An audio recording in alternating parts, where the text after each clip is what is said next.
All right, let's get it going. Let's get it started.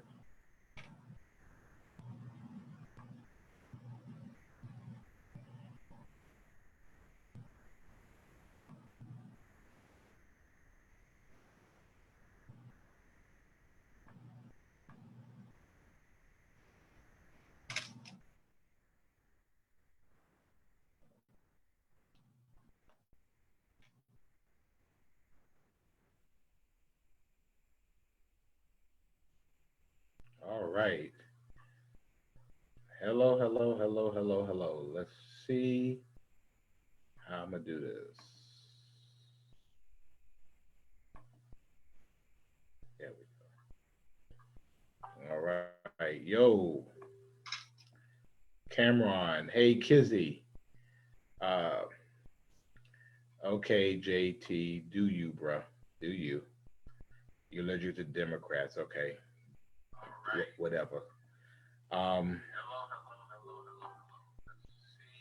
let's. Hey, Nanette. Good to see you. Hey, good evening, Demetra, Jareen, hello. Ethel, good evening. Portia, hello. Melanie, hello. Good to see you. Good to see you, Reverend Jackson. Leilani, hello. Hello, author B. Len Roberts, hello. Good evening, Princess. Oh, Princess is joining me. Look at that. Princess has joined me. Alderman Tony Thomas, good to see you. Good evening, Glenda Jones. I haven't seen you in a moment. Lot to talk about. Uh, Craig, good to see you. Uh, Wanda Tillman, my condolences to you and Pastor. You're in my prayers. Nancy, hello, good to see you. Georgiana, hello. Kimberly, hello.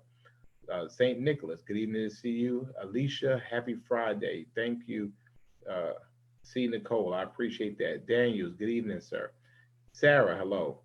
Yolanda, thank you for watching and tuning in. D, good evening. Good to see you. Good to see Michelle Byron Wiley from California and her most precious dog, Sea Dog, or whatever his name is, Callie. Good to see my little brother Daryl on, like my for real little brother. Oh, Nancy, Nancy, if you want to come on and talk about this tonight about your experience, we could do that. Ann Lakely, good to see you. Good to see you, brother Harry. Denise, hello, good to see you. Amanda, thank you very much. Good to see you. Omega, hello. JT, I mean, come on, bro. You anyway. Shakira, thank you so much. Judy, hello. Karen, thank you. Andrea, good evening to you. Hey, James, thank you. Thank you so much, James, for your support. I appreciate it. Thank you. I appreciate that. And Miss Angie Brown, hello. Karina, thank you. Hello. Alexis, the stylist, the slaytician, whatever. Slaytician. All right, keep slaying. Jackie, hello. Good to see you as well. Um, Leilani, I said your name. Now you have COVID immunity. Galinda, um, so thank you. Kiwana, thank you. I was glad to see you at Kroger's as well. Good to see you, Dr. Webb. Have missed hearing from you, Dr. Webb. Tanya, hello. Jennifer, good to see you. Terry, hello. Good to see you as well. Elder Flossie, thank you so much. I appreciate that. I'm just trying to do the best I can. Good to see you, Paige. I think I owe you a message, Miss Paige. Cynthia, hello. Mo, hello. Latricia, good evening to you. Dawn Baker. Dawn Baker, I need to get you on. I've been posting something about you, you and People Magazine. So if you want to come on and talk about your experience, Dawn, um, tell me yes, and I'll send you a link so you can come on and talk about what you're doing. And good to see the Maynard sisters always having my back. Thank you, Miss Lucille. Thank you.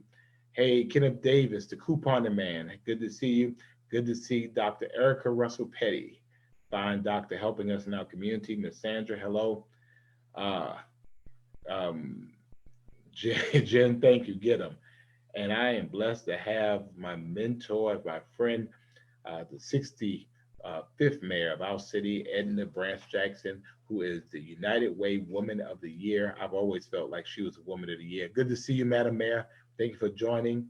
And Jackie, thank you. Mary Cherry, Mary, you're in my prayers for real. I hope you're doing all right. I hope you're doing better.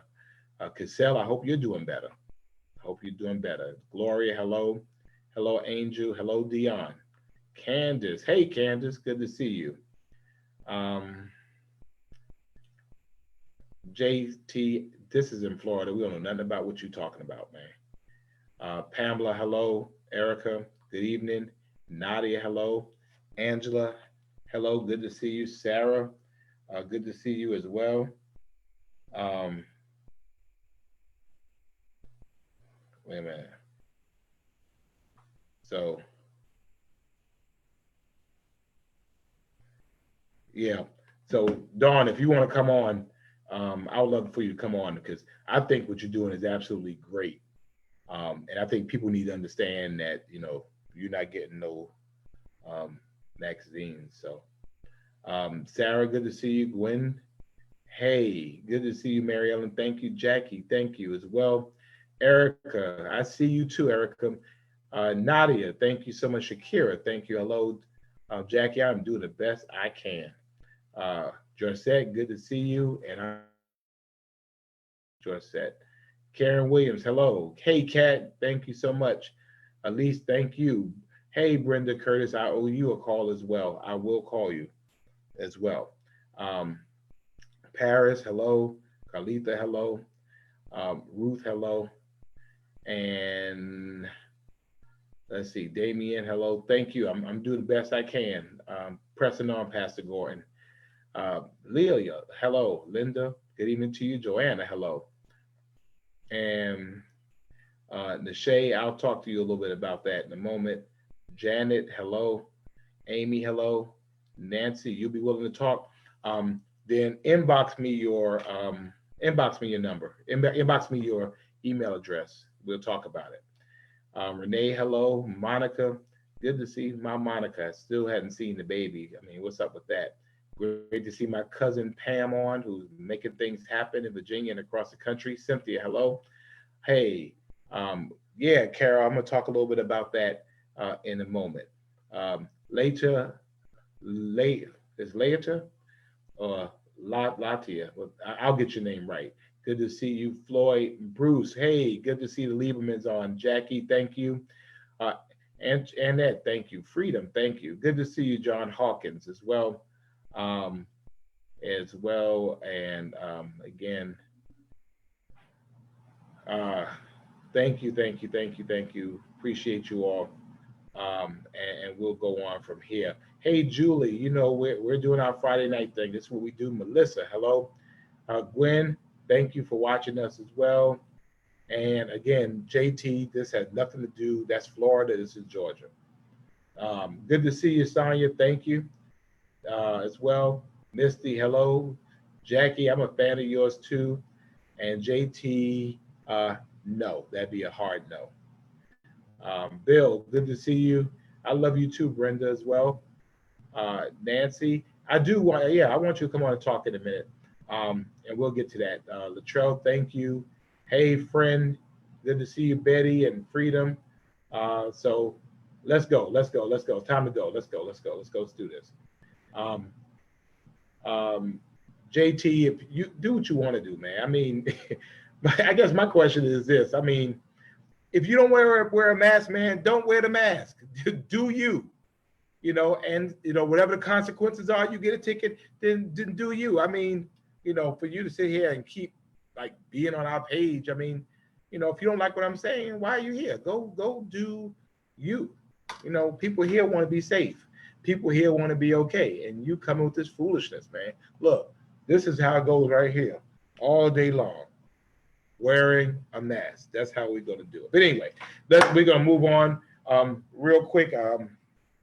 And I need to do one quick thing to make sure I find a way to get the uh, great Dawn Baker on board. So I'm getting ready to do that right now because I wanted her to talk about um, what she is doing. I'm just like, I mean, every time I think that Dawn does some really cool stuff, Dawn finds something else like really, really cool to do. And so I'm always um, magnificently impressed by what she does. So um, let me go ahead and send that to her. Um, let me see.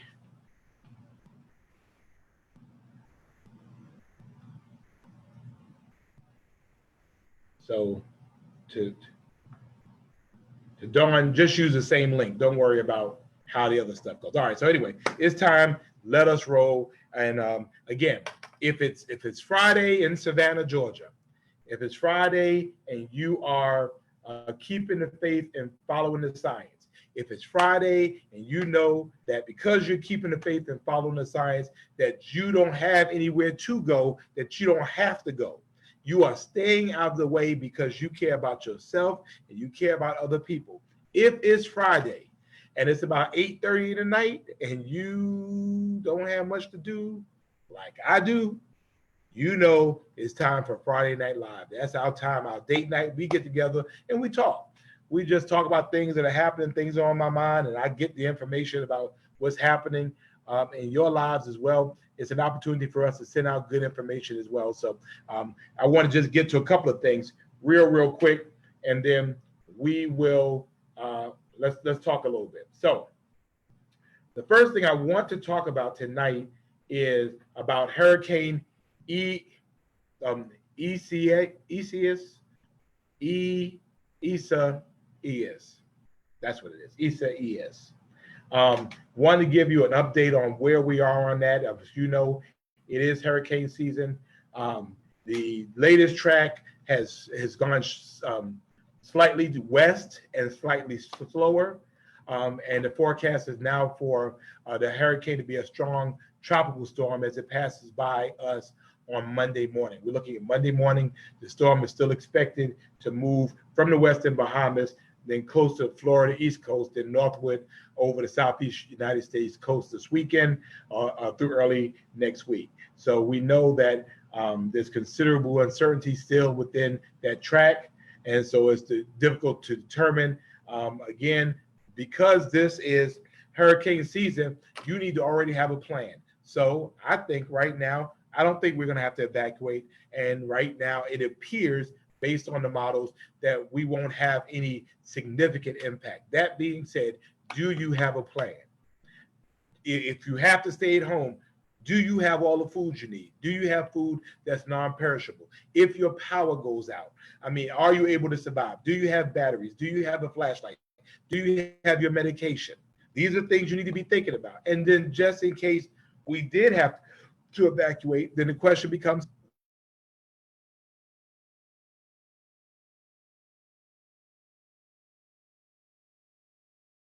it's time for you to talk to your family. It's time for you to really think about the things that are important as it relates to hurricane season. Yes, we know COVID is there and COVID is important, but we have to keep our eye on hurricane season. We don't want anyone at all to be caught up in that storm. So I just want to make sure that you know that. And so that's very, very important. So make sure you keep your eyes open. So because of that, as you know, we've been in this partnership with Governor Cuomo and New York State for the last 2 weeks. It's been it's been mutually beneficial for us, particularly here in Savannah. We've tested upwards over 1,500 people have been tested here in Savannah. People who had not been tested before, people who may not have been tested, people being tested in their communities. Well, the problem is that because the storm is going on a northward track, the testing was supposed to end on Sunday, and our folks that have been here for the last 2 weeks from New York were supposed to go back on Monday. Well, Monday, the storm might be make traveling a little bit difficult for them to get back home. And again, understandably, these folks have been away from home for 2 weeks. They love Savannah, but they also want to go home and they want to get home safely. We want them to go home safely. So today was the last day of testing at the Temple of Glory site. I really want to thank Pastor Charles Robeson of the Kingdom Life Christian Fellowship and the Kingdom Life family. Thank you so much for allowing us to use your space for a week. And thank you to Bishop Matthew Odom and the Temple of Glory Community Church for allowing us to use your space for this week. Thank you so much. And if you're members of those congregations, thank you for helping us to do that, helping us to test people in proximity to where they live. So that's the situation with that. So, but we are doing testing tomorrow from 8:30 a.m. to 11:30 a.m. at the Civic Center. So if you still need to be tested, go ahead and be tested from 8:30 a.m. to 11:30 p.m. And then we will go ahead and get that part done. So I just wanted to go ahead and do that. And I wanted to, since I'm able to have her in here, the great Dawn Baker is joining us, and we're hoping to see you, Dawn Baker. What's up with that, Dawn? Hey. Why can't we see you? There you go. Here we go. Hey. Hi. How you doing? I'm great. Well, I mean, I appreciate you just doing this really at the last minute, because usually you're interviewing everybody, but now I'm interviewing you. So my style of interviewing is probably a little bit unorthodox. So, I know. But I mean, you don't look like you done drop dead. You don't look like you have, the cooties. I mean, there's been so much misunderstanding about this. What I know is that you were the first person in the nation to be tested on the third clinical trial of a possible vaccine. But this, as I understand it, where you go, Dawn? I don't know. Something has happened. Hold on. All right, come back. Can you see me? Nope. But you, we're two old people trying to do technology, man. Oh, talk for yourself. Let me see if I got my stuff right. I'm going to click this link again, just in case. Okay. All right. Let's see. There Okay. Okay. So, I mean, and so some people have gotten this thing really mixed up. Tell us about what it was that you did and how you made history right here in Savannah. Well, first of all, I would have never done anything like this if it weren't for my doctor, Dr. Paul Bradley, who I have been with for more than 30 years. Right. I really do trust him with my life. I know he cares about me. He doesn't want anything to happen to me. So he asked me last Thursday, actually, if I would be the first person in his third phase of the trial, the clinical trial. I said, oh no. I said, I don't want any COVID in me. And he said, well, no, it's not a live virus. So what it is a combination of drugs that are supposed to boost your immune system so that if you were to come in contact with someone who has COVID-19, you wouldn't likely contract it.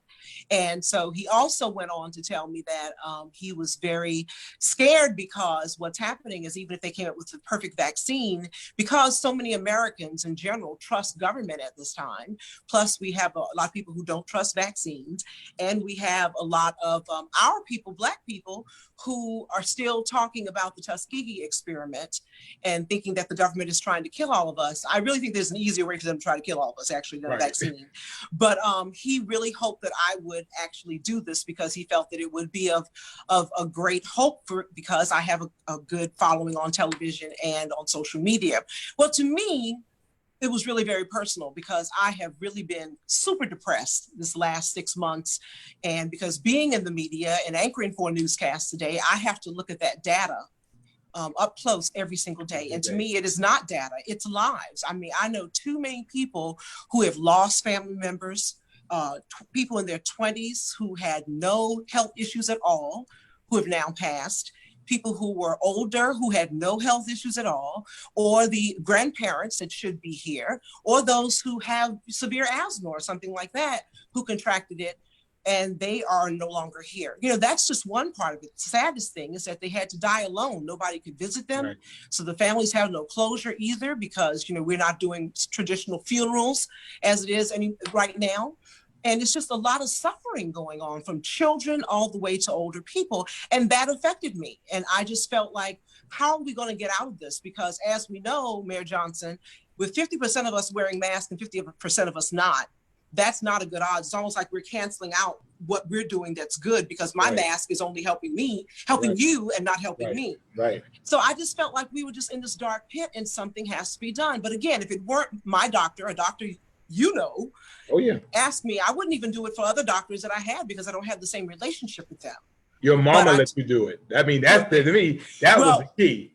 Well, okay. First of all, she did not know because I had to sign a confidentiality agreement. So this You is still supposed to be alive, huh? secret. Yeah, I'm still alive. She's very excited. She's very proud of what I've done. And this is supposed to be kept secret for about a month. Unfortunately, someone in the office leaked it out, and CNN showed up. So my whole life has been turned upside down this week. But I will tell you, I feel great. The day after the vaccine, I had a soreness in my arm, similar to when you get the flu shot. Right. And the last days of the week, including today, I feel great. In fact, I've had more energy than I normally have. But I don't know if I got the actual vaccine or if I got the placebo. Right. But so, and I all won't right, know so that. to clear up all the rumors, I mean, you're not dying. No, You're okay. I'm fine. Right. You weren't injected you were not injected with COVID-19. No way. I'm not crazy. I like to help people, but not that much. Because the people were saying, oh, Dawn got injected with COVID-19. I'm like, no, she didn't. I just decided not to look at the comments at all because I've gotten overwhelmed with people who are just grateful that I did it. I've even heard from people that I've seen or heard from since 1984 thanking me. But the flip side of that, I've had friends who called to ask if I were okay because there are a lot of people who are trashing my name and saying that pretty much that I did this because I've always worked for white people and they have brainwashed me and that's why I'm doing it. So my motive is personal. I'm a grown woman. Yes, that's on I don't know what platform, but it is out there. I saw that. So I haven't lost my mind. I'm still making the same judgments I've always made. And I feel really good about what I've done. And I really, really hope that this is the vaccine that will be able to save lives, stop the suffering, and somewhat give us a more normal way of living. Because I miss it. Well, I mean, but the point is that, we're not able to get a vaccine unless somebody's willing to step up and try it. Mm-hmm. So if everybody is saying, well, not me, and I said not me, then we never able to know that a vaccine works. Mm-hmm. And then also, I'm sorry. No, go ahead. What made me feel comfortable is the first two phases. They've already had two phases of people who have worked with this vaccine. And the most severe side effect they've had was somebody had what you could consider to be a mild flu. Mm-hmm. Others had a fever, others had some nausea. I figured that's the least I could do to try to get us back and save some people. I mean, how often are we in a place like this pandemic where we feel like there's nothing we can do to make a difference? And if I can help save one person's life, I will be satisfied. And I'm really okay if you don't agree with what I did. But let's just be respectful about it. And quite frankly, you're not going to hurt my feelings because I'm an adult and I work on TV and I had to develop thick skin a long time ago. But I promise you, no one has hoodwinked me. Right. I knew exactly what I was getting into. And actually, I'll probably be one of the healthiest people of the next 2 years because I'll have 7 doctor's visits, which include everything from a COVID-19 test to a complete physical. So I'm pretty excited about it. Well, Dawn, you all right with me. I mean, I was so excited to find out you were the first in the nation. You're in People Magazine. I just found that out. You're in People Magazine. And again, you have always been such a treasure to Savannah, all the way from Riceboro, Georgia, but yet, you do wonderful things here. You're always lending a helping hand. Dawn's Daughters Leadership Academy is growing. And, sweetheart, sometimes, you just got to put the noise to the end. I mean, oh yeah, because the people who are hating will never, ever offer themselves to do anything. So guess what? They still watch you on TV every night to see what the news is. So, I mean, I appreciate you. I want you to know that. I mean, because it's a shame that people across the world can appreciate you and we don't appreciate you right here in Savannah. And so Savannah Strong means showing Savannah love, and you are Savannah Strong. And I just appreciate you so much. And I know the folks here as well appreciate you for offering yourself up, because that's brave, because I'm afraid of needles. So that wouldn't work for me. Well, thank you so much, Mayor Johnson. I appreciate you. And honestly, I'm just hoping that we can get out of this. And I'm not, my mama told me when I was a little kid, it's none of my business what other people think about me. So I'm not worried about it. My head is up and I'm hoping for the best. And I really wish that you all would put me on your prayer list and the other 30,000 people who are going through this trial. And we should. And again, just thank you so much, Dawn. I know you came on as a visitor, didn't think I was going to put you on, but Nope. that's what happens when you roll up on my feed. You might get called on, all right? So thank you, Dawn. so much. And all thank right. you for what you do. I appreciate you trying to protect us all. Thank you so much. Good job, sir. All right. Thank you. And of course, that was Dawn Baker, that everybody knows and certainly respects, and that we appreciate her again so much for coming on and for being with us as well. Want to also introduce someone who is really known pretty well from folks here in the Savannah area. And I had the opportunity to talk to her and hear her story the other day. And it was amazing. She is someone who is now known internationally. She's someone who grew up, she was an adult, but she here in Savannah.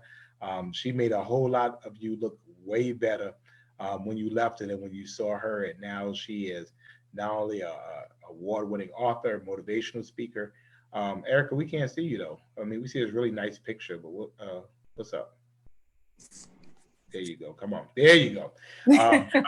Erica Strong now in Atlanta, Georgia. But I'm going to make sure she knows Savannah is always very special to her. I mean, her babies when they were here were babies, and now they're all grown women. And they make me feel really old. Erica, thank you so much for joining us.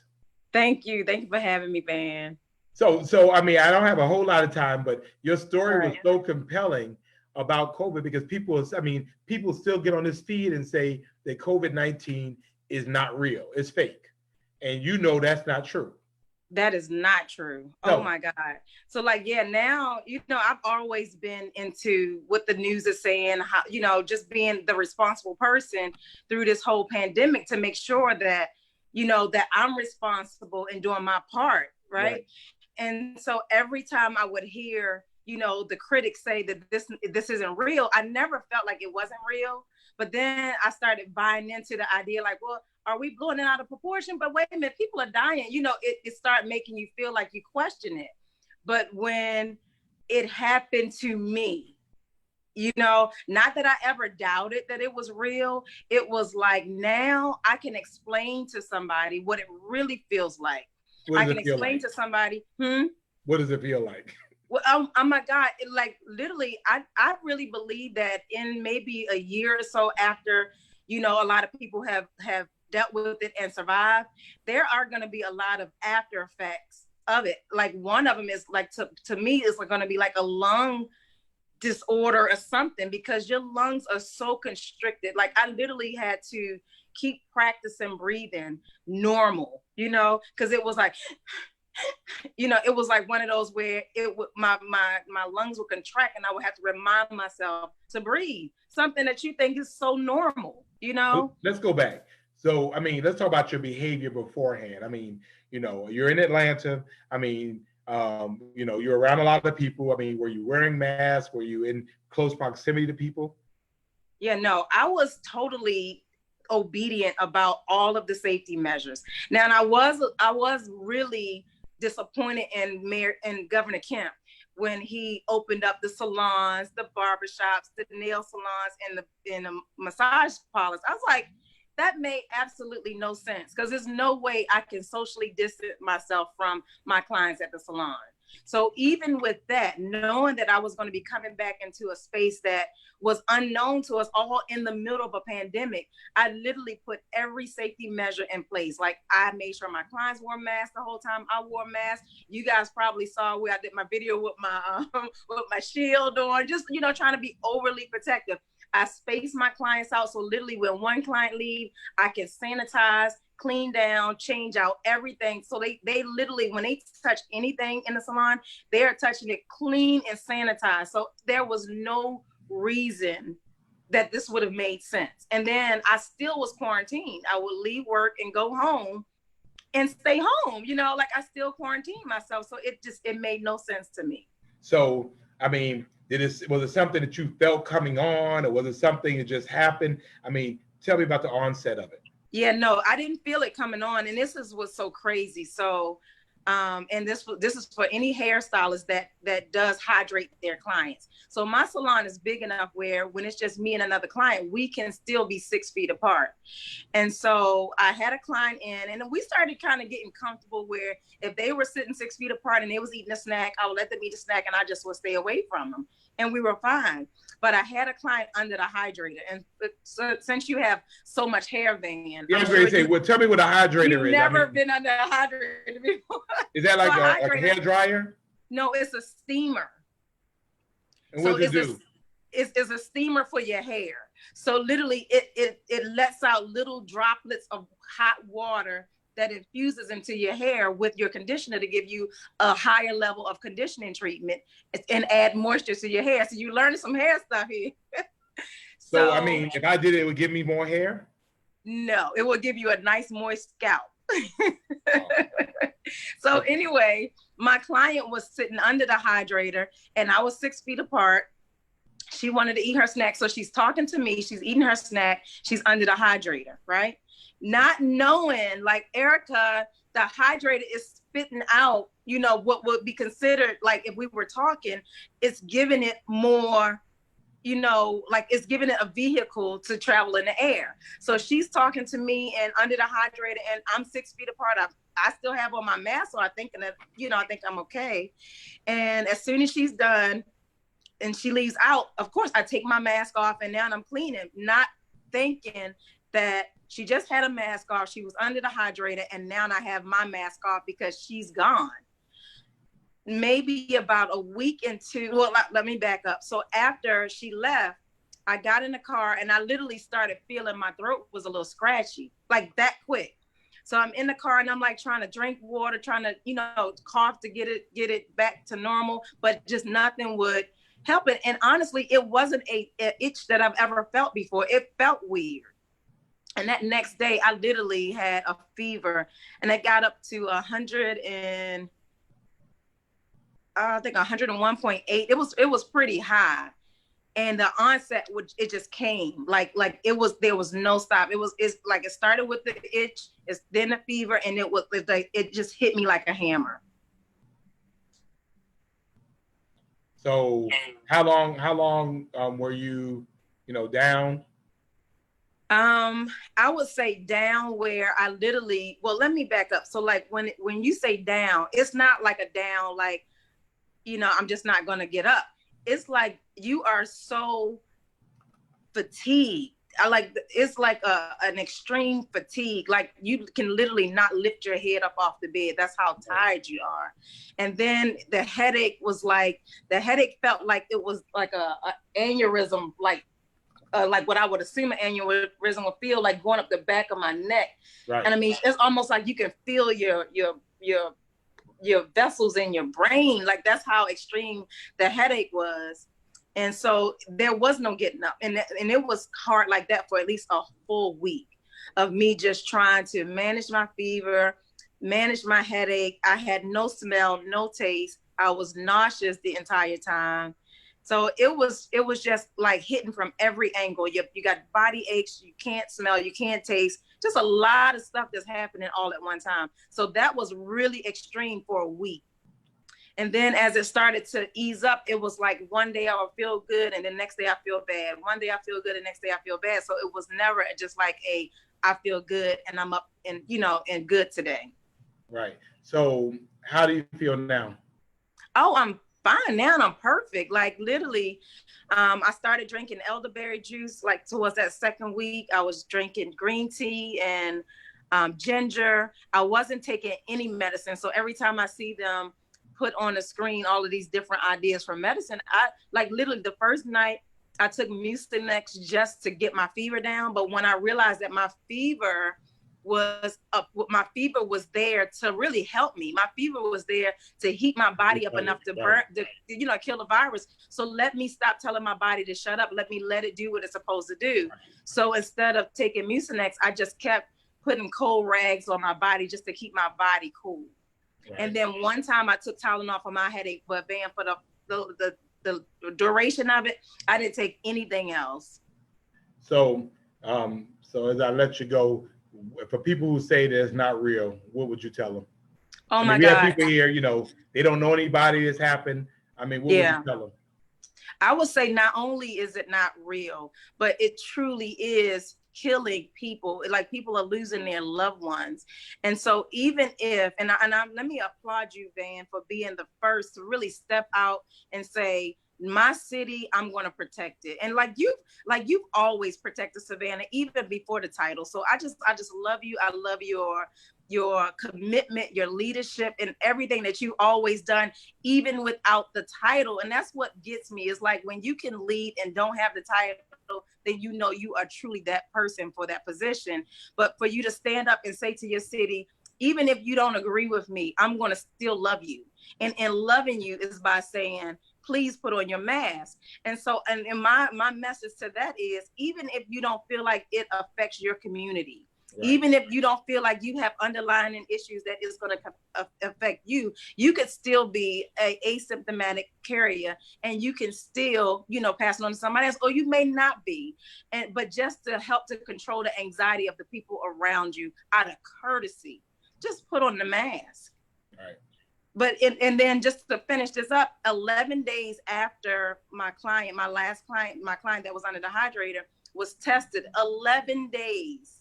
Then she found out she was positive. So now she had to go back and tell everybody else. And I told her, I was like, do you know that since the day that you walked out of the salon, I have not been back to work because I was sick.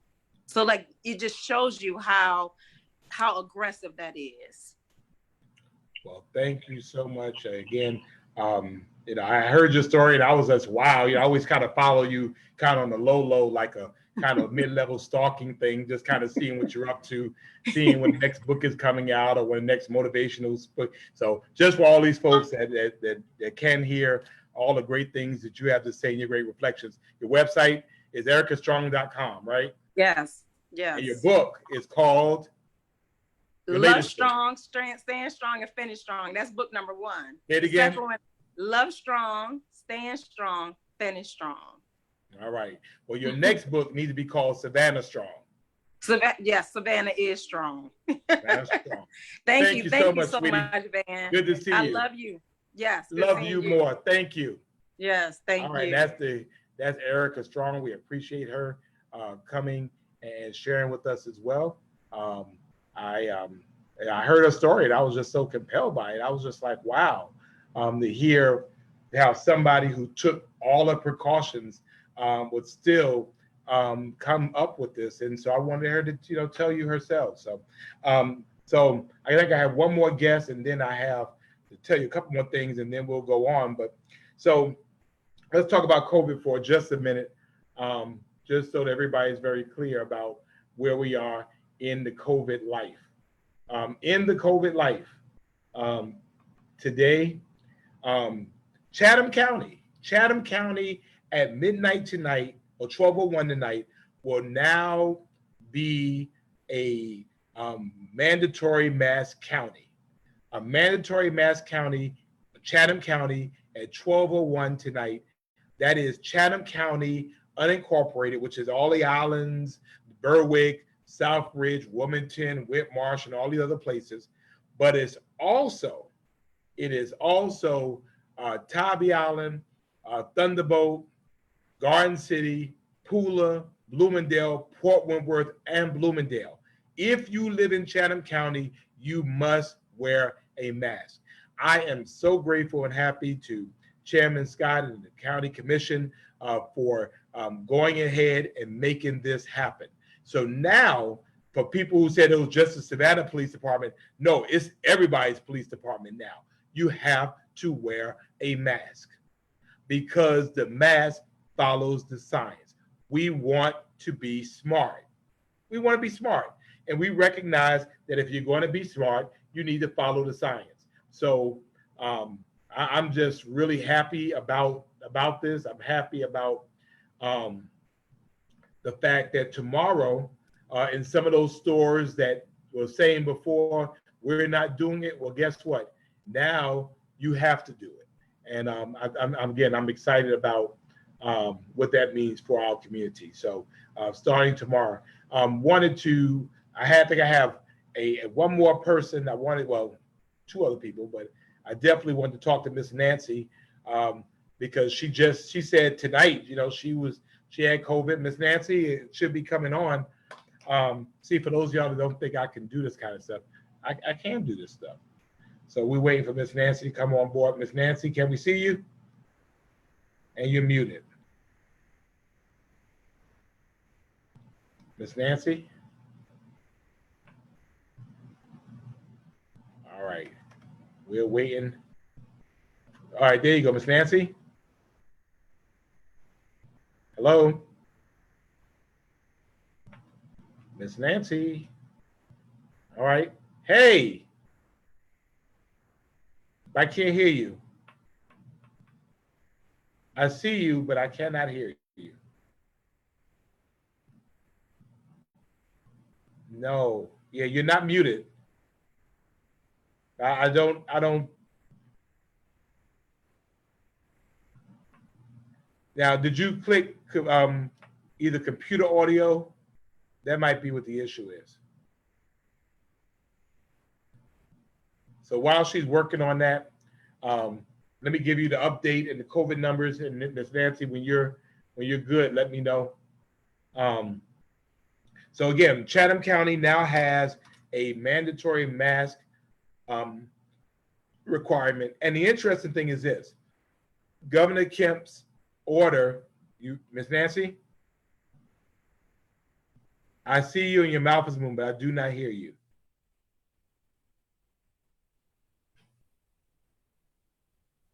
I don't know. Well, she's working on it, but Governor Kemp's order expires tonight. So if you can remember, I ordered an emergency mask declaration for the city of Savannah to be effective on July the 1st this year. It is now July 31st. Governor Kemp's order expires tonight. Now, if he takes no further action, then essentially for those of you who are saying all this other kind of stuff about what the governor does and did not do and should have done or whatever the case may be, if he makes no other order, then it's absolutely clear all of our orders stand. So so it won't be no misunderstanding about where we are on that. So I wanted you to know about that. So that is the first thing. The second thing I wanted you to know was that since Wednesday, we have had 14 additional COVID-related deaths in our health district. 14 additional since Wednesday, Thursday, Friday. So since Wednesday, we have had 14 more people die in our district. 10 of them, of the 14, lived right here in Chatham County. 10 of the 14 were our neighbors and our friends. And so for those of you who doubted it, and for those of you who are doubting the testimonies of people who have heard it, that this is real. I'm gonna try Miss Nancy again.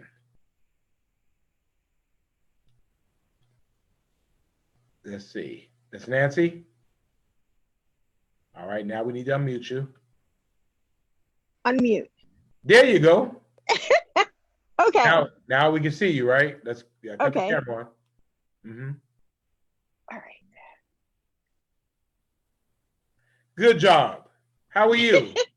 I'm hanging in there. I just got home from the hospital today. This is my second admission from complications due to the COVID. And luckily, I live 3 blocks from the emergency room at Memorial. But it's just not fun. I don't think people realize that when you get this, there's lasting, lingering effects. Like what? Tell me how you feeling now. And I'm run down, kind of typical flu-like, but my lungs, they just, it's really hard to explain. I'm just grateful for all the doctors and the nurses at Memorial because they're really, really doing a wonderful job. right. they are risking their lives and their families' lives every day they go to work. Yeah. And you know, the symptoms range from very mild to very severe. And this last admission, all my symptoms were very severe. The cough, it actually, every time I cough, it feels like I'm coughing shards of glass inside my lungs. Mm.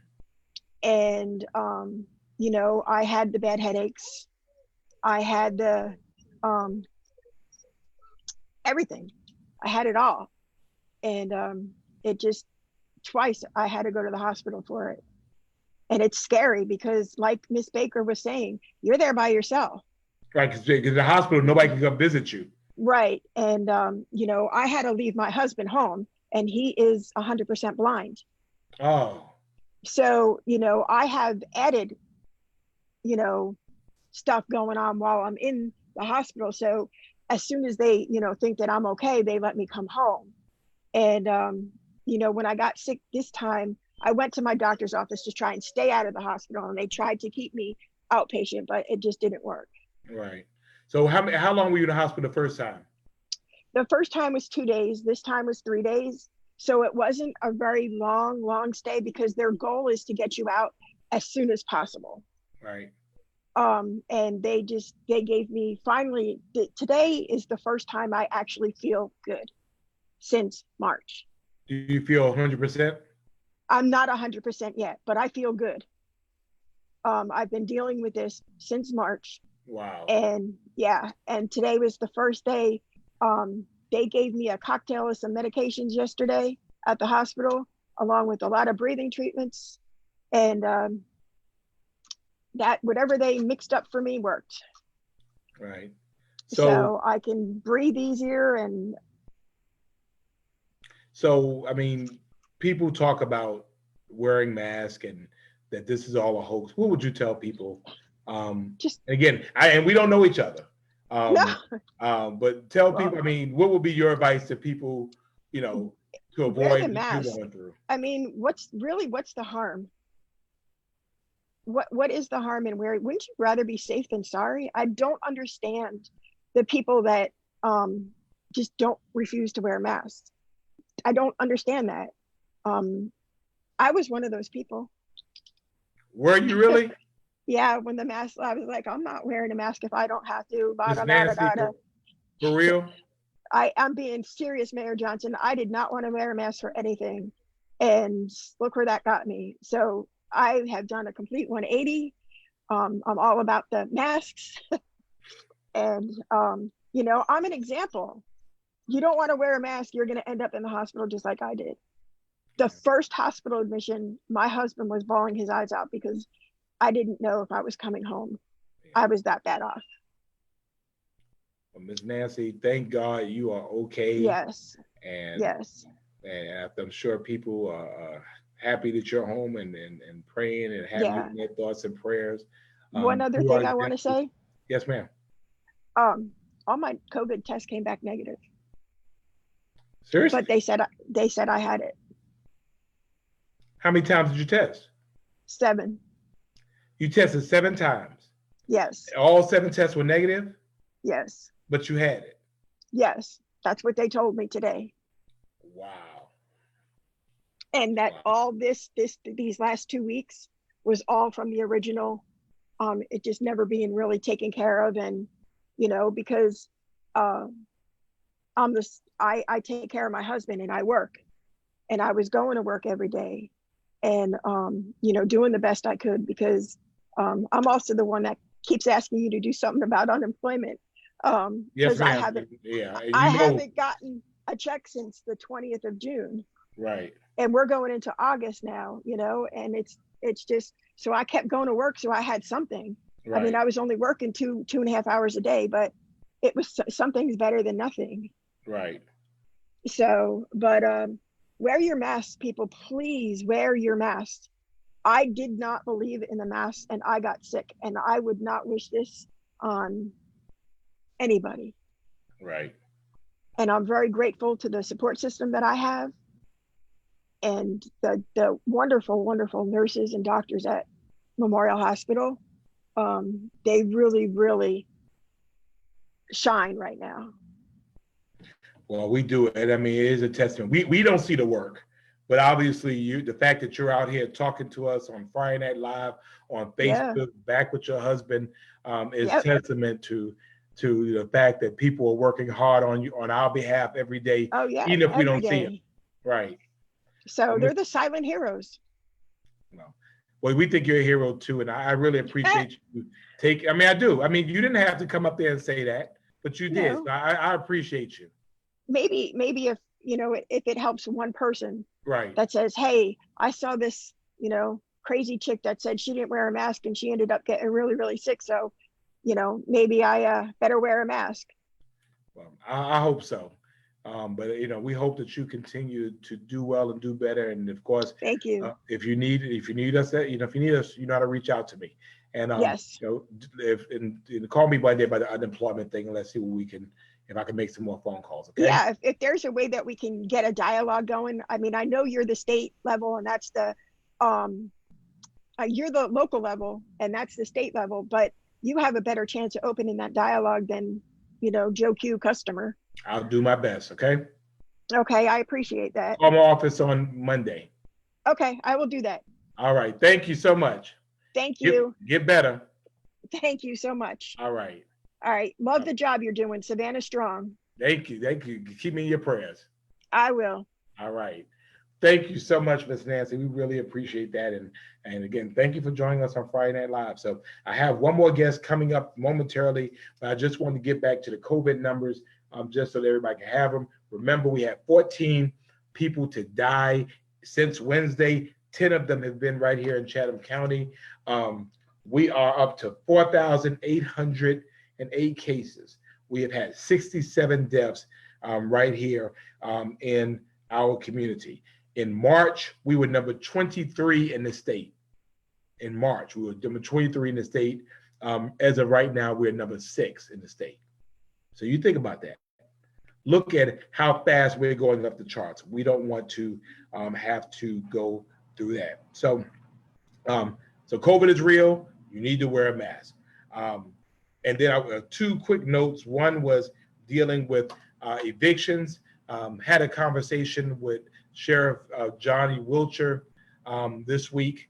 And as many of you know, I think he courageously decided not to evict anyone, although the magistrate court was having hearings and doing dispossessories. The sheriff wanted to give people the opportunity to get themselves together. And so therefore, he didn't evict anybody. Well, I mean, he's at the point now where he has to go ahead and do it. He is a constitutional officer, and he has to go ahead and he has to do it. And so that's the deal. And so people are going to be evicted. They're going to be evicted. Some for reasons that they could not control, and then some for reasons that they could control. The city is going to try to do some things to be able to help, albeit we're not involved in the landlord-tenant relationship. So I wanted to let you all know about that. This week I had introduced Housing Savannah. Housing Savannah is a task force that is going to be dedicated to coming up with an affordable housing plan for the city of Savannah, making sure that housing is affordable. It makes no sense that housing is too expensive in Savannah for Savannahans to live. It makes no sense. And so therefore, if we have other things that the city has said or said through time is important, we have hotels and we have this, we have restaurants, we need to incentivize housing. We need to make sure people have a place to live. People that work hard every single day and all they want is a good roof to put over their head and take care of their families. So that is what Housing Savannah is all about.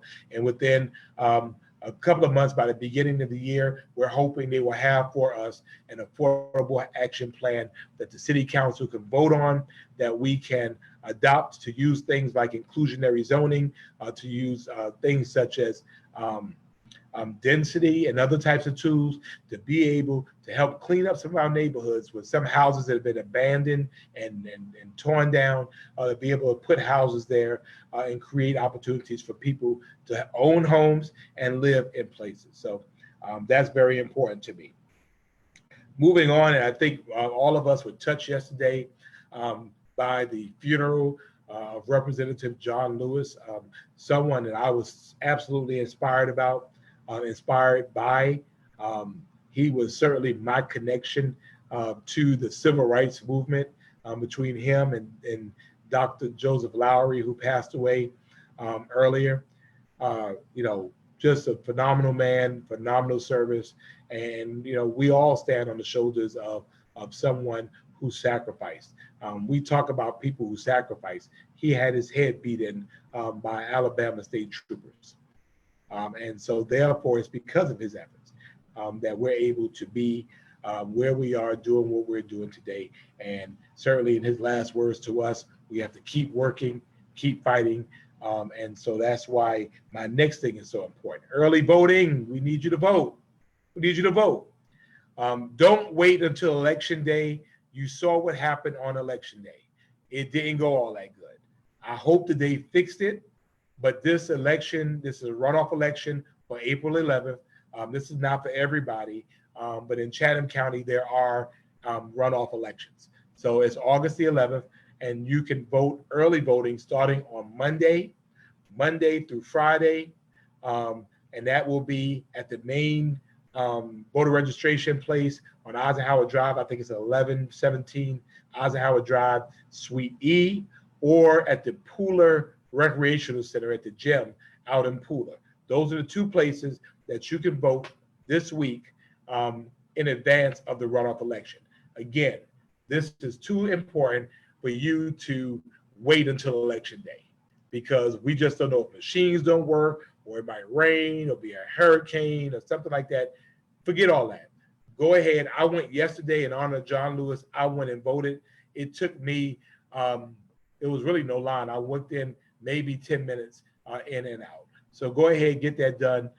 Register. Go ahead and register to vote. But vote. You can do absentee voting and fill it out and drop it off as well.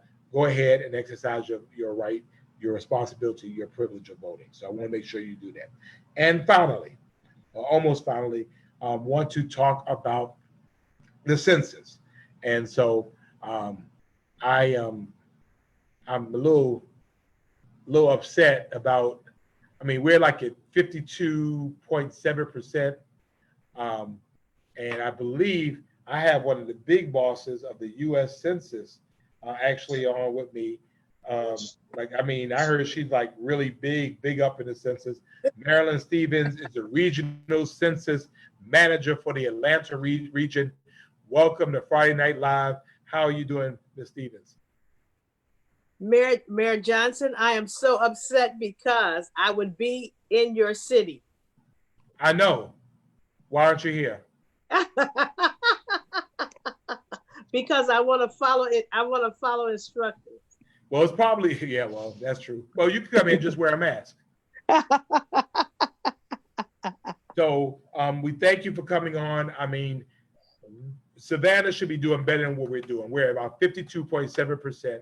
We're below other cities in here. And when I say we're Savannah strong, that means we lead. We don't follow. And we're following. Right. Absolutely. Some folks still don't get it. I rolled up on some young ladies at 520 Wings the other night, and they wanted to talk to me. So I made two of them do their census while they were talking to me. They couldn't talk to me until they'd done their census. That's the way to do it. That's the way to do it. Why is the census important? First of all, most people don't realize, because we only do it once every 10 years. Right. And the primary reason we conduct the census is for apportionment, to determine representation, how many congressional seats each state gets. And the more seats a state gets, the bigger that state's voice and the wider the pipeline of resources. But for us in the community, the census is important to us in another way. More than $675 billion in resources are allocated annually, $7 trillion over the decade. And here we are in a pandemic.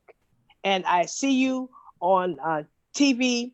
I read some of your quotes in the newspaper, and the resources that you know that you need to manage this pandemic, not just today, but probably for the next 18 months right, and beyond. And most people do not realize that emergency preparedness, emergency management, healthcare services, community health centers, all of these things are funded using these population statistics. Right. So in a census, the community could lose if everyone isn't counted. And Right. then the rebuilding efforts after the pandemic are going to be enormous. Right. And then we've got to think, we're talking about our schools. Schools depend on these dollars for the education of our children. The Title I grants, special education grants. When I saw the schools still providing meals after they had to close, that national school nutritional lunch program, which provides free and reduced lunch and breakfast for children, depends on these population numbers. And early Head Start and Head Start programs, highway planning and construction. Here we are in a situation where more people need social services, such as the SNAP program, Right. and the WIC program. We're talking about affordable housing, the Section 8 vouchers. These things just do not appear on trees. There are funding formulas, and what runs, what's the baseline of these funding formulas are these population numbers. Right. So the question to all of us is every day, do our numbers support our needs? And so by participating in the census, you are being assured that over the next 10 years, that the monies that should come into the community for all of these services and much, much more, that the numbers will support the needs. Well, I remember really when Savannah we used to have 2 members at Congress that represented us. We had 2 that represented Savannah. Right. And now we only have 1. Absolutely, because the numbers don't support the needs. Someone told Right. me recently, well, Marilyn, they know the people are there. I said, I went to the bank and said, I have $1 million in the bank. I do too. They had the nerve to bring out some deposit slips and some withdrawal things, okay? And you put in $50 over the last 2 years and you try to withdraw 122. Right. You do not have $1 million because you say you do. What do the numbers say? Right. And that's what we have to look at. And most people don't realize that when our schools open and whenever our kids go back to school, you don't have the principal out there in the parking lot said, okay, all the parents that participated in the last census, these are your 5 lanes. Right. The parents who have not participated in the census go over to the football field, and as we get slots available, we'll call you. Right. No, all of the children are admitted into the classroom.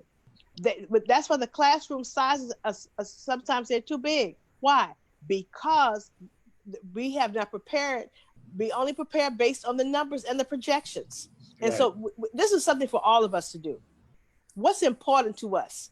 If emergency preparedness, emergency management, if these healthcare programs are important to you, if having hospitals and healthcare services for you, your family, your children, if education services are important to you, if Pell Grants for your students that are of college age, if programs for seniors such as Meals on Wheels are important to you, and veteran services are important to you, how about good roads and good highways?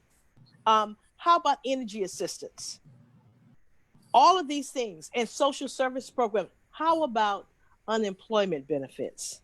Benefits. Well, yeah, because I mean, it's expiring tonight. The extra $600 is expiring tonight. Right. I mean, when they're sitting down and they're negotiating, they have these numbers in front of them. So if your population says it's 145,000 and there are 210,000 people there, you're only going to be funded for the 145,000, regardless of how many. It's interesting you said, because I know for one of the iterations of the CARES Act funding. Yes. You know, the fact was that they were saying that it would only go to cities that were 500,000 and above. There are only like 34 cities that are over 500,000. There is no city in Georgia or South Carolina that's 500,000 people. Atlanta was like 498, and they figured out some way. I don't know how y'all did that. But they figured out some way to say we bumped them up. We rounded it up. No, Atlanta, our latest estimate of Atlanta's population is 508. Well, no, 503.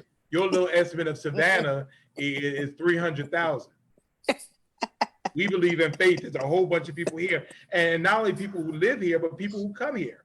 We have 4 or 5 major colleges here. We have the military here. We have people who, right. I mean, so I'm just saying, I think we're about 300,000, but y'all didn't give us that. But y'all gave Atlanta that but guess what? Because of the census, and I spoke to Atlanta this week, they must get that 500,000 in a census year because there's a reset. All right. Well, I mean, I'm just saying, you know, we want some Savannah love down here too. So before I let you go, Pastor Tillman, who everybody knows and loves, has just been a champion. Yes. So do I. He just gets on there and just gets it. I mean, everywhere he goes, it's just census. He told me to make sure to ask you about the gas station story. So he said, I've got to ask you the gas station story. So well, let me tell you what, it's really it's a car wash. So I started my census career in Chicago, and I left a meeting at the Urban League, and I was going to another meeting, and it had been snowing, and you know how you get, and when you're up there and all that snow, you get all that salt on your car. So the sun had come out, and my car looked a mess. So I said, wow, I have got a 2-hour window. I need to get my car washed. So I said, wow, look at this. There's a car wash. I drove into the car wash. But the moment I drove into the car wash, the little voice on my shoulder said, girl, now you know doggone well you should not be in this neighborhood. And when I looked around, I said, uh-oh. So I put my car in reverse to back out. But when I did, 3 cars had pulled in behind me. So I could not back out. So I said, wait a minute. I'm a grown woman. I'm a federal employee. I'm okay. So I stepped out of my car, and the young man walked up to me, and I'm thinking, no, I shouldn't be here at all. And he said, hey, Miss Census Lady, tell me something about the census. So immediately I relaxed. He knows me. He knows me from church. He doesn't go, but he must drop Granny off. And I'm a greeter, so she recognizes me at the church. So I relaxed. And I said, we do the census once every 10 years for apportionment and determines the number of seats every state gets in. He said, no, sister girl, that's the company line. Tell me why the census is important to me. So when he said that, I put my hands up and did this across my chest. And when I did this, it hit me. Girl, you got on the 8-inch census button. He don't know you from church. So then all of a sudden, even though it was like 5 degrees, I started perspiring. And so I said, okay, Marilyn, get a grip. So the first thing I said to him is, do you gamble? And then he backed up. I said, do you gamble? And he said, expletive, yes. I said, okay, when you gamble, who do you watch? So then his cohort started getting in on it. I didn't need no company, okay? Him and me was more than enough.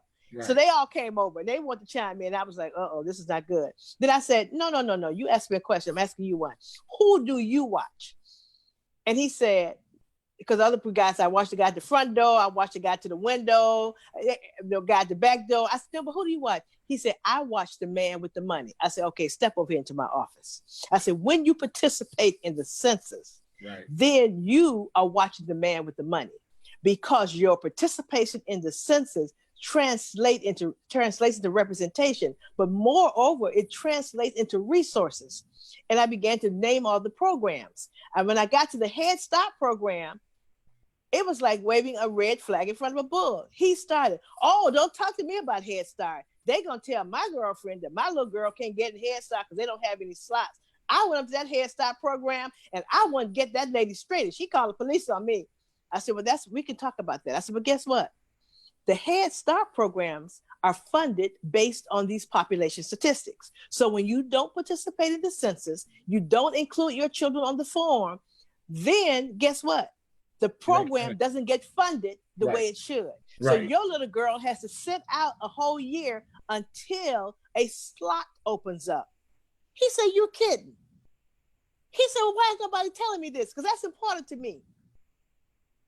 I said, that's what I do. He said, oh no, you going to the big neighborhoods and talking to them. And we down here need to know this kind of information. I said, I'm coming to you over to your neighborhood next week. He said, you don't even know where I live. I said, trust me, I know exactly where you live. And so I did show up. Well, he was standing out there. So now when I come over there, don't take the tires off my car and go in my trunk and get my purse out, okay? When I come. But so apparently he had been in a little situation over there because when the tennis association saw him walk in with me, they weren't so happy. And then I talked to them and I said, I've met a young man. I think he would be great on the complete count committee. But they weren't so happy. Mm-hmm. They weren't so happy about that. But when I asked him, I said, why is the census important? And he began to say, you got to watch the man with the money. Right. And we haven't been watching the man with the money. We've been letting him just get away, just take it all off the floor. He didn't have to even escape. He just walked out the front door with it, and we still sitting down there trying to figure out where the money went over the 10-year period. He said, this is real money. These are real resources. I said, if SNAP, WIC, affordable housing such as Section 8, energy assistance, education for your children, if any of those things are important, services for seniors, for granny and nana, if they are important to you, you need to participate in the census. If you're important to you, why? Because the question is this: do our numbers support our needs over the next 10 years? Right. It's just that simple. Now, if you don't want to participate in the census, then that means that you're not going to drive on the roads, you're not going to send your kids to the schools. If you get ill, you're going to go in the backyard and get some grass and ball it up into a poultice. And to get here, you're not going to try to seek any healthcare services.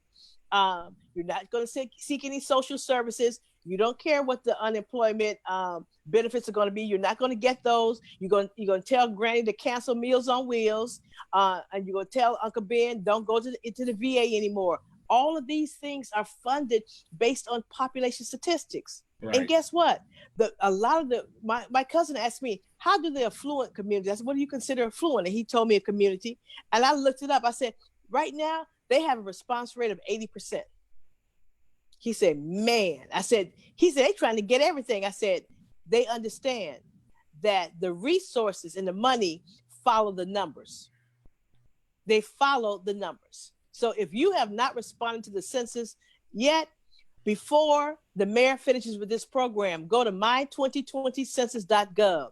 Do you know that even if you have a family of 10, you can complete that census online in less than 10 minutes? It pays to participate in the census. And we only get this once a decade reset. Mayor Johnson's going to be trying to call me during the decade and talk about this. And I'm going to say, Mayor, I'll see you in 2030 because you got to live. I know. Think about it. Yeah. I just became mayor in January, Mm-hmm. but I am playing the hand that was dealt to me in 2010. Yes, you are. And so I want to set somebody up to do better than what we're doing because again, this takes us through 2030. Right. Just think the children that are a year old now will be 10 or 11 years old in 10 years. Right. The 8 years old will be 18. The 10-year-olds will be 20. The 15-year-olds will be 25. Right. All of their needs, all of the services that they will need, that those families will need based on these population statistics. Savannah, get your fair share. Don't leave any resources on the table. I need my Social Security and I need somebody to be around the Yes, that's right. I need somebody. Look, I've been paying somebody else's for years. Right. I need somebody when it's my turn for somebody to be around to pay mine.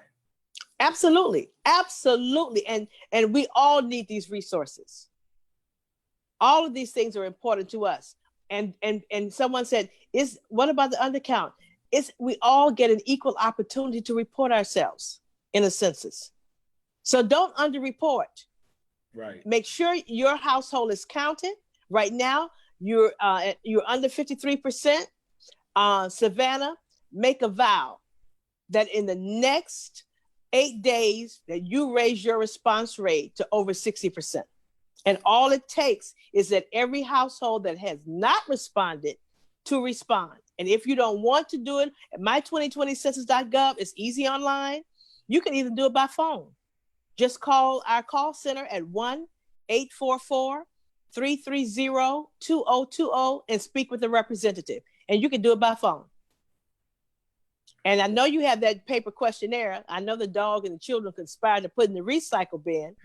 But if you are a traditionalist and somewhat old school, you can complete that paper questionnaire, put it in the envelope, no postage necessary, that we gave you an envelope, and send it back. Right. But by all means, respond. Let me tell you what I really want you to do, Savannah. What you want us to do? I want you to create a circle of 10. Okay. Once you complete yours, then call 10 of your friends, relatives, or associates and say, have you completed the census? This is too important to us to miss. Hold on one second. I have a circle right now of about 400. Okay. Hey, circle, have you completed your 2020 census? I need you to go to your pages and ask people, have they completed the census? Right. My2020census.gov. And go ahead. I'm asking my 400 because right I now. need Savannah Absolutely. to be. Absolutely. Need to be Now, look, before you start asking somebody else, you do yours first. I did mine. Now, 4 minutes. let's say, you're right. And let's say on your list that 4 people have done it. Then you need to add 4 more. Then you ask them to create a circle of 10 and see how far your circle of 10 extends. We're in this together. All right. You deserve your fair share. And guess what? On August the 11th, we have to do follow-up with the non-responding households. So the way to avoid the knock is to respond today. Yeah, I don't want people, all that COVID and stuff, I don't want people coming to my house. That's why I did it. Right, absolutely. So avoid the knock. If you come in, because that's not good. No, avoid the knock. Respond today. It pays to participate in this 2020 census. Well, Ms. Marilyn Stevens, the Assistant Regional Census Manager for the Atlanta region of the U.S. Census, I want to thank you so much. Again, thank Reverend Tillman for getting you to participate. And again, we just appreciate it. And Savannah's going to do better. We're going to do better. And guess what? What is one of your cities you're looking at? Like Charleston or something like that? Anybody. Well, Charleston's at 60%. Yeah, I know. I know. And Atlanta is, what's Atlanta? Atlanta is doing really well. They have some hot spots, but they got a plan for them. Well, what's that number though? They're not quite at 60. All right, see. All right. So I'm just saying, we gonna get ours. But we want to do it. We want to do it now. Don't wait. There's no delay. It doesn't take for 10 minutes. All right. Well, thank you so much again. We really appreciate you coming on, and just watch our numbers. Watch out, shine come. Just watch. Well, Mayor Johnson, I want to thank you. You have been an absolutely positively wonderful 2020 census partner. And if all mayors were like you as enthusiastic, I know this would be the most successful census ever. Well, thank you. I was doing that because Reverend Tillman lives around the corner from me, and I didn't want to come to my house. Yes. And I'm afraid of his wife. She's one of my biggest supporters, and I want to keep it that way. Yeah, don't talk about my sorrow like that. I know. I know. But thank you so much, okay? All right, take care. All right. Everybody. Thank you so much again. So that's going to about wrap us up. And let me go back here, and let me be just really, really clear. This is an opportunity for information, hopefully an opportunity for inspiration. I do not mind people who disagree with me. I don't have a problem with that. Never have. You can look at my page and see I don't have a problem with that. What I will not tolerate is disrespect of myself or anybody on my page. I will not tolerate profanity, and I will not tolerate people harassing folk. And I'm telling you now, if you go there, you will not be here any longer. So let's just make sure we're very clear about that. We'll go to court and we'll do whatever we need to do. Okay? So just make sure we're clear. I mean, I only give one warning. After that, you go to the land of misfit toys. And that's kind of where you hang out until you can learn how to act appropriately in social space. I don't go on other people's pages, cussing and all that kind of stuff. You're not going to do it on mine, whether I'm a public official or not. I don't go on a page harassing people. I mean, if I don't agree with you, I don't go on your page. I mean, that's the bottom line. I mean, if I'm not feeling what you're saying, they're people who I like them. They're good people. I don't agree with their views. So guess what? I don't even go weigh in on their page because why? That's their page.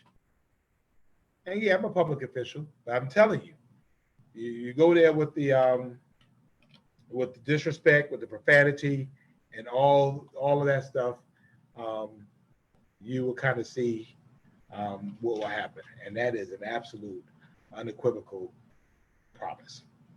Ladies and gentlemen, please want you to like our page, like this page, like the page, like the page. Please go ahead and like it. Please go ahead and share this video. I think we have some great information today. I want to thank everybody who came on today. I appreciate you. I appreciate you. I appreciate you. For us, we have to keep our eyes focused on what the goal is. We have to keep our eyes focused on the prize. We have to ignore the noise from both sides. We have to ignore the noise that is around us. We have to do the things that we believe is right. And for us, we know that doing right is social distancing. We know that doing right is wearing masks. We know that doing right is washing your hands. We know those things. And since we know those things, we need to act appropriately to do those things because we have to get through this. We'll get through this. We will. But we need people doing what they can to get through. Aren't you tired of all of this COVID stuff? We've been living this since March. You know how much stuff I had to do this year that I couldn't do? You know how many places I wanted to go that I couldn't go this year? You know how many people we've lost that I've known and loved and cared about? You know how many people have cried about those that have lost mothers and fathers and children and grandchildren and aunts and uncles and best friends over this? Aren't you tired of this? If you're tired of this, then do something to end it. Do something about it. Do like Dawn Baker did. You get tired enough that you sign up to be in a clinical trial that's going to help save people around the world. If you're concerned about it, if you're tired about it, then go ahead and wear a mask. Go ahead and wear this mask, wear a mask over your nose and over your mouth to make sure that you are protecting others from you. If you care enough, do the right thing. Sitting here acting up all about it on Facebook does nothing to get rid of COVID-19. And the way it is right now in Chatham County, the law is you will wear a mask. So for those of you who choose not to do it, then do you. And whatever the consequences are, is you deal with the consequences. Because there are consequences for not doing what you're supposed to do. I mean, you ain't got to sit down here and tell me about what you're not going to do. I mean, tell the police officer, tell that marshal what you're not going to do. And deal with the ramifications. Deal with the consequences. Because I'm not impressed about you telling me what you're not going to do. You know, I mean, I hate it that this week Herman Cain died. Herman Cain was a great businessman. Herman Cain died of coronavirus. I don't know where he got it from, but I know he died of coronavirus. Must you be somebody's test case, to be able to say, I wish I had known better, or I wish I had done better? I'm just saying. I don't know about you, but my life is too important to me. And I care enough about you to mandate that you wear a mask. And guess what? Me caring about you doesn't have a doggone thing to do about how you feel about me. I'm not judged by that. I'm judged by how I treat you and how I look after you and the things that I'm charged to do. And that's what we'll do. We're Savannah Strong. We're Savannah Smart. And being Savannah Strong and Savannah Smart means that you show Savannah love. And being Savannah Strong and Savannah Smart and showing Savannah love means that you show that love by wearing a mask. Today's mask is actually from Savannah. Mask up, Savannah. See it? All right, mask up, Savannah. Mask up, Savannah. Yeah, mask up, Savannah. So, love you, and ain't nothing you could do about it. Thank you all so much for joining me. I know we went a little bit over. We had some great conversation. See you next week on Friday Night Live. God bless you. Have a good night.